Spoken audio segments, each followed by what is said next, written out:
Chapter 13, Chinese Legal System and Contracts. We'll look at the fundamentals of Chinese contracts in this chapter, as well as the Chinese legal system. Doing business in China requires a thorough understanding of Chinese law, which has an impact on how contracts are drafted and carried out. Chinese legal system. The Constitution is the supreme law in China, where the legal system is founded on civil law. Organs of public safety, courts, and procuratorate make up the legal system. The Supreme People's Court is China's highest tribunal, and its rulings are final and enforceable. Types of Chinese contracts. China uses a variety of contracts, including service contracts, sales contracts, and employment contracts. It's crucial to comprehend the particular specifications and legal factors that apply to each sort of contract. Key contract terms.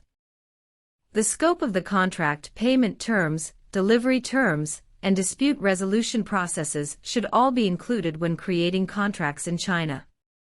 To enhance clarity and prevent misunderstandings, contracts should also be prepared in both Mandarin and English. Enforcement of contracts. It can be difficult to enforce contracts in China, therefore it's crucial to comprehend the legal procedure for handling disagreements.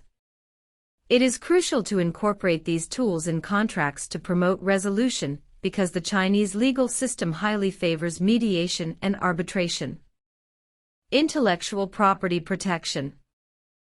The protection of the intellectual property is a major concern for companies doing business in China. It's crucial to file for trademarks, patents, and copyrights in China, and to include clauses in contracts that safeguard intellectual property. Conclusion. We have examined the fundamentals of Chinese contracts in this chapter, as well as the Chinese legal system. Doing business in China requires an understanding of the legal system and critical contract clauses, and adding dispute resolution procedures and provisions for intellectual property protection will assist ensure a smooth commercial transaction. We'll discuss the value of cultural awareness in Chinese business in the chapter that follows.